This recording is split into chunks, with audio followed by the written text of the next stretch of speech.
So, I welcome you, sir, to our platform. Yes, thanks. As a brief introduction of yourself, you are a PMR PG second year at Mm, Swami Vivekanand National Institute of Rehabilitation and Training Research, mm. Odisha. Yes. Okay, I welcome you again, sir. So, let's Yes. start. Yes. You can So, start. how was your day, sir? So my days, as usual, today is a day of Ramadan, so I just had my iftar and just came for the video call. That's it. Just like any other day. That's it. Okay. So, as a brief introduction, can you tell us what PMR actually is? So this is a like very general question that everyone asks because most of the people don't know what is PMR. So basically, PMR is like, as the name suggests, physical medicine and rehabilitation, mainly the rehabilitation part. So it's not like an acute management. Like whenever a disease comes, there is an acute phase, there is a chronic phase. So whichever acute cases, it's mainly not under PMR. Majority of the cases, I'm saying. It's more like getting the patient, getting the disabled or whatever the patient on back on track, functionally, vocationally, socially, and psychologically. So it's like a long term process, not like we give an antibiotic and the infection is controlled. It's not like that. It's a gradual process where we do like where we need teamwork, like from physiotherapy, from occupational therapy, from prosthetics and orthotics, vocational trainer, speech therapy. So there are so many people involved in this sector actually. Okay, so as your explanation explains, like it's not an acute thing. It's like you Ah, become a part of the patient, yes. like family. You become a Okay. family of the Yes. patient. Yes. So Okay, sir. like I'll tell you the few cases that come to us. Like first of all, I'm telling you I'm just a second year PG. Whatever experience I have is just 1 year in PMR.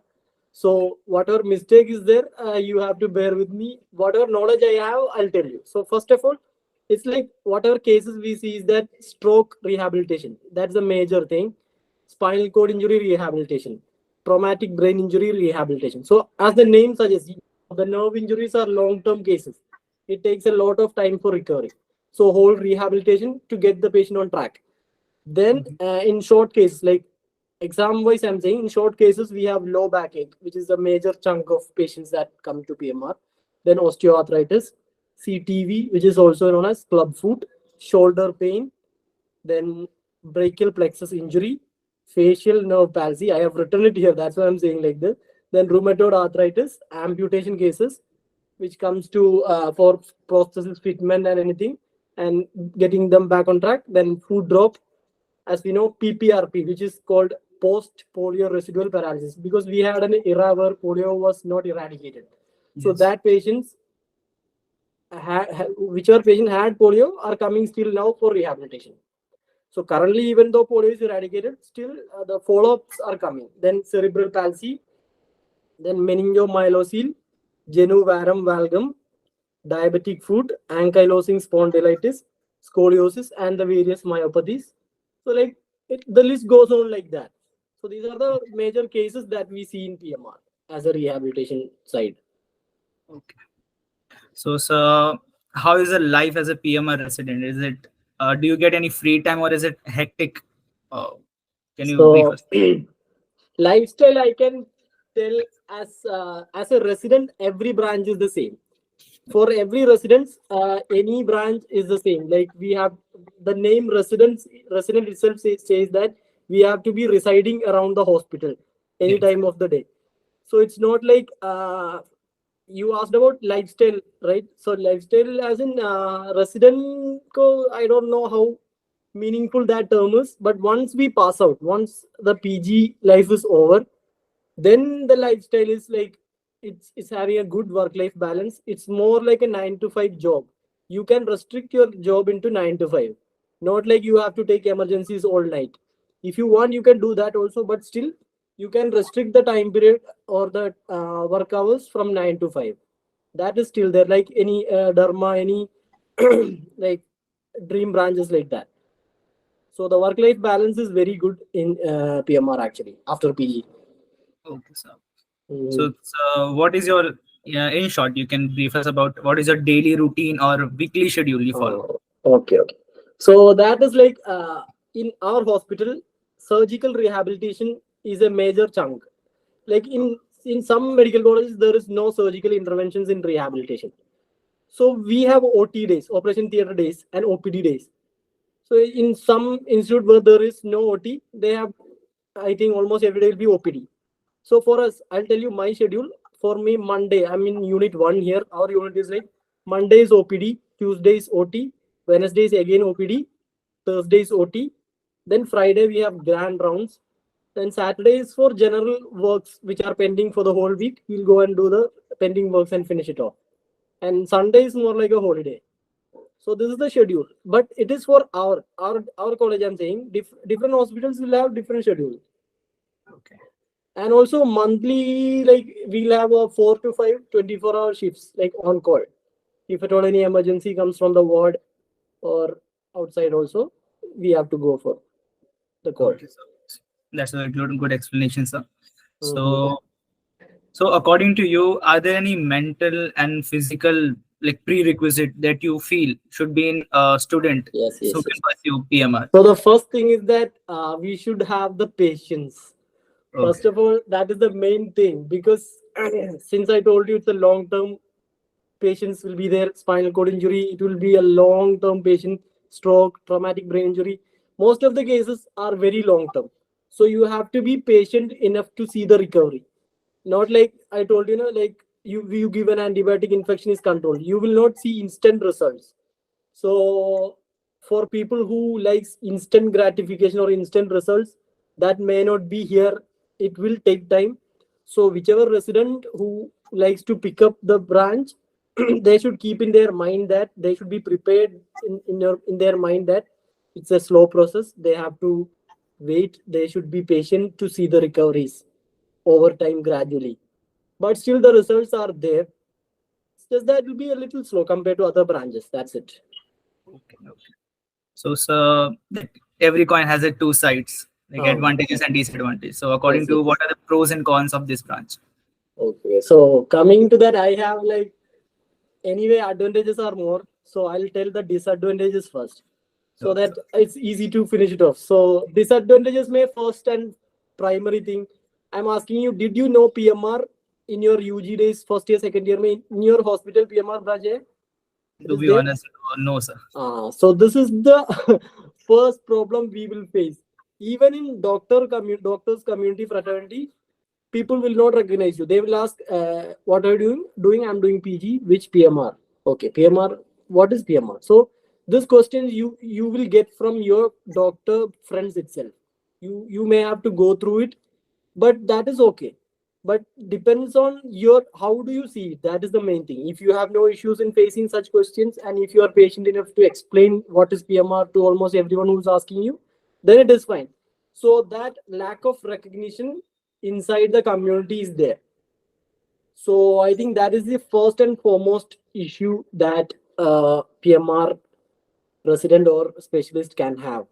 But coming to the positives, there is like a lot of positives, I'll tell you.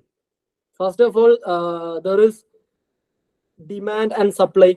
So in case of PMR, demand is high, supply is less, because every year pass outs are less. But in India, currently new departments are setting up, but that supply is not happening. Like supply is not enough to meet the demand. So you have a lot of job opportunities, plus there is lack of competition, because if you are an orthopedic surgeon or general surgeon or general medicine PG, you pass out, you have a lot of fellow competitors for a post. Like if you apply for a SRship post in AIMS or central institutes, or like if it is a SRship post in general medicine, minimum in a central institute, minimum 50 to 100 applicants will be there. But in PMR, there will be minimum only maximum 5 to 10 applicants will come, and the chances of you getting the post is more. So it's like competition is less, job opportunities are more. Then, as I already told, work-life balance is there once you are a specialist. 9 to 5 job that you can make it like that, depends on you. Plus, there is another opportunity that early professorship, like by the age of 40, you can be a professor. This is not possible in every department Mm. because there is lack of competition. You become an SR earlier, you become AP earlier, you become a professor earlier. So early age may itself, you can be an HOD also, depending on which institute you pick up. Plus, there is no much stress. Stress is very low because like emergency management, whoever every time emergency patients come and you have to take care of everything now and then, that stress is not there. You can take your time, like not you don't have a lifetime, but still you can give a little time, and its stress is a little low. It's not too stressful, but stress is for every department, it will be there, but it is a little low here. Plus, I think you must have been aware of the NMC bill, like last year, I think. It says that every hospital, every medical college which is newly setting up, it should have two departments other than the conventional 19 branches. One is emergency medicine, other is PMR. So this has made mandatory by NMC.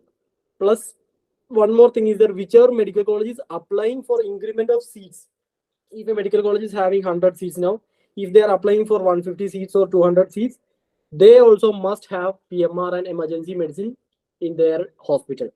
So every medical college is forced to build up a new department, PMR.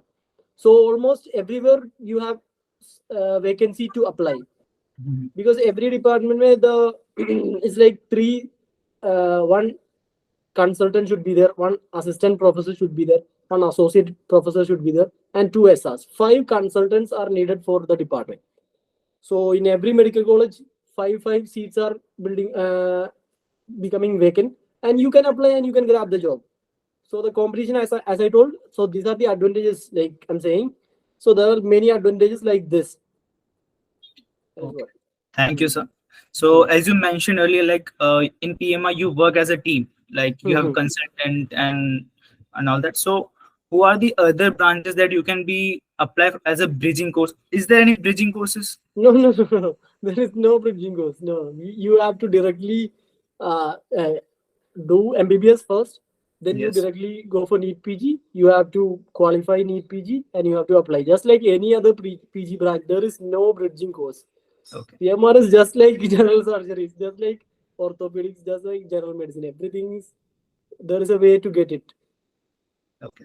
So, sir, what is how is about the settlement period?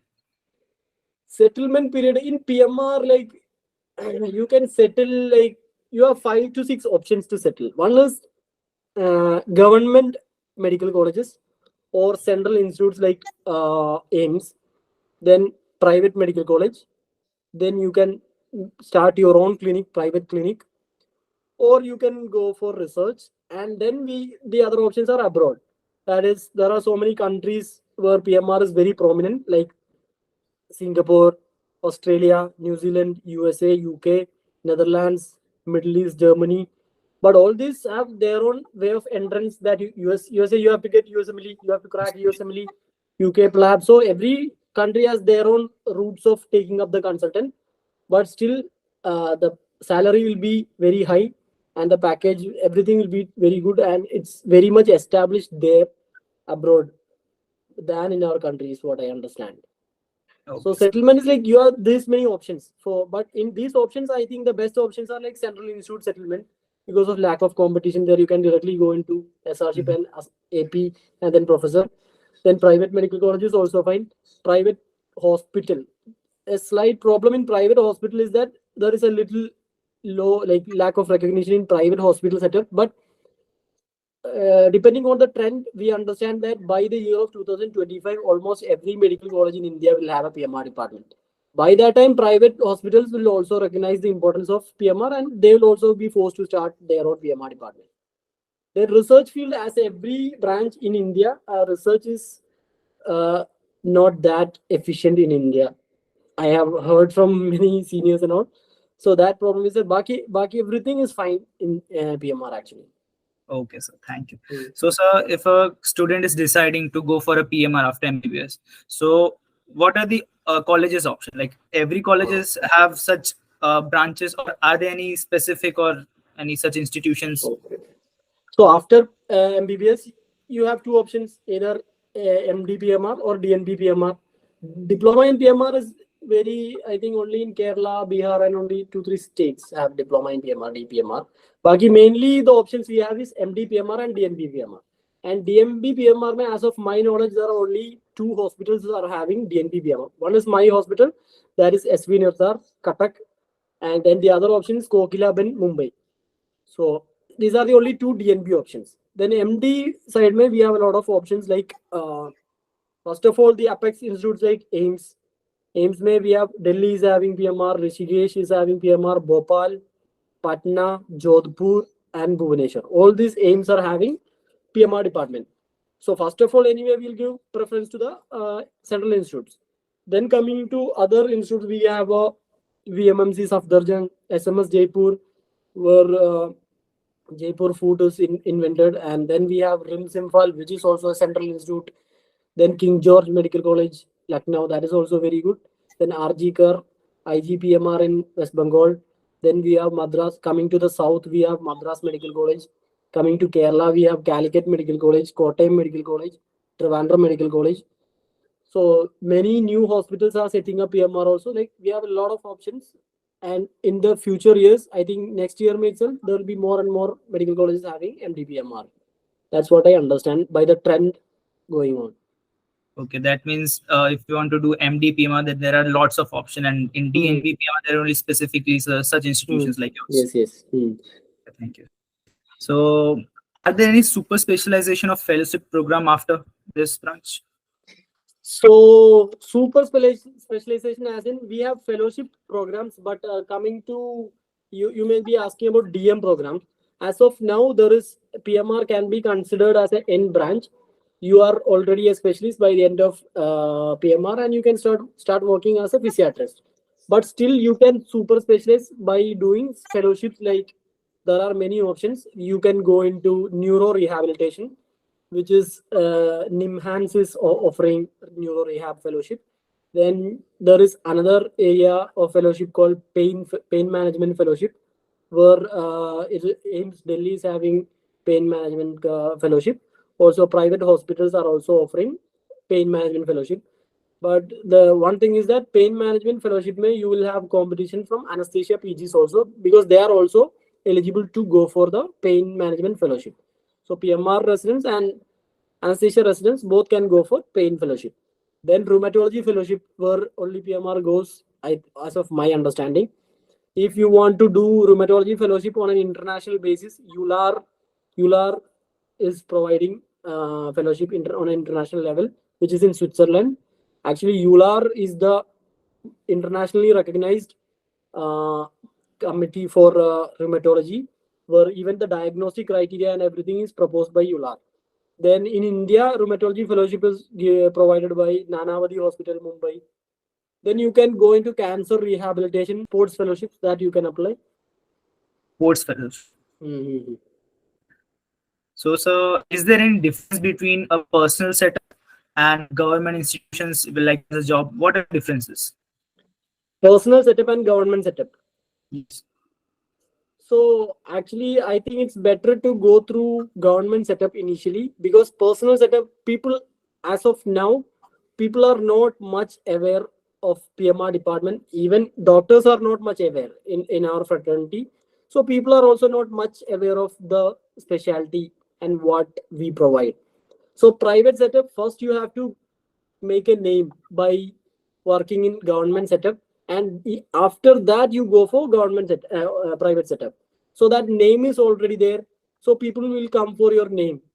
Otherwise, if you're directly going for private setup, it's a little difficult, but still it is doable if you have that talent or qualification that is needed to be successful in a private sector. Okay, so that was a clear answer.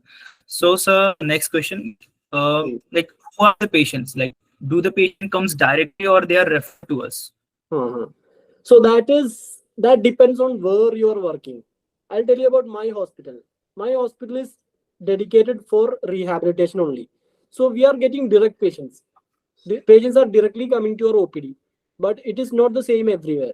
In most of the hospital, there will be multiple branches and specialties, and they get referrals. They may not have a direct patient input. For example, neuro patients. I'm talking about other hospitals, not my hospital. My hospital is direct patient input, direct patient inflow is there. In other hospitals, patient referral happens from neuro, ortho, pulmonology, cardiology. So many like branches, they refer the patients. So it actually depends on where you are working and what kind of hospital you are working. Yes, okay. So at last, sir, do you want to like bust out any myth about PMR? Myth about PMR. Actually, first of all, PMR is just gaining the name. So I haven't specifically heard a myth to bust actually. I don't know any myth about it. Okay. I'm new So to what that. do you want to share any inspirational story of yours or any you have heard in your college or in residency? Okay, okay. I don't have a specific inspirational story. I'll tell you who inspired me to choose PMR. So the thing Okay, is sir. that I was also confused on what to choose after MBBS. So I was going through a lot of videos, a lot of talking to a lot of people, going through a lot of Facebook groups, Telegram groups, and suddenly I was stuck at PMR. I wanted to get to know about it more. Then, just like your YouTube platform, I saw a video from Dr. Rajit Gulati. It was a like 45-48 minute video. Actually, that changed my life. Actually, that was the moment I decided to join PMR. Dr. Rajit Gulati. Actually, his video is still there in YouTube. So I watched the whole video. I repeatedly watched it twice, and I even made notes from his video.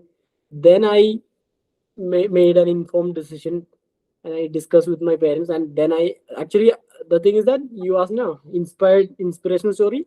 Actually, Yes. I got inspired from him. Okay. As of that is what propelled me to choose the branch.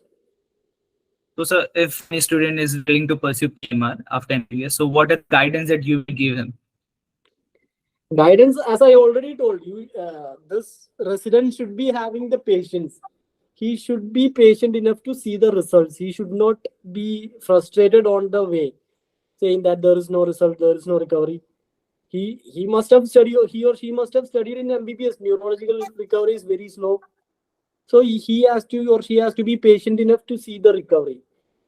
It will take time, but it will be there. It's not like that there is no recovery. Recovery is there. So for a person who needs instant gratification, instant results, that will not be there. So the biggest advice is that you have to be strong minded, patient minded,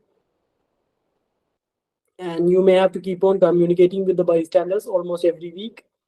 If it is an another branch, you will discharge the patient and next patient comes. But this will be like this patient will be there for a long time with you and his bystanders. They'll be like your family. They'll be there for a long time. They'll be there. Okay. That mindset should be there. That's it. Okay, sir. Thank you. So, are there any inputs that you want to add before summing up? Inputs. My input is that it depends on the aspirants ka mindset. My mindset was that not during residency, at least after residency, I needed a peaceful life. It should be a 9 to 5 job. I should have time for my family. I should have time to focus on my goals. We'll have goals medically, career wise, and otherwise. So we may have goals, non-career goals also. So that also we have to focus on that also. So it's like if people are like my mindset, they can choose this. But if people are so much oriented in like too much devoted to their branch, or they are ready to work day in and night for the branch, and they are okay with sleepless nights, then it's their call. They can choose whichever branch they want. But this you will never regret taking this. That is the first thing. Okay. Mhm. So, thank you, sir, for joining Mm. us and giving your valuable time and knowledge. Yes. So, thank you once again.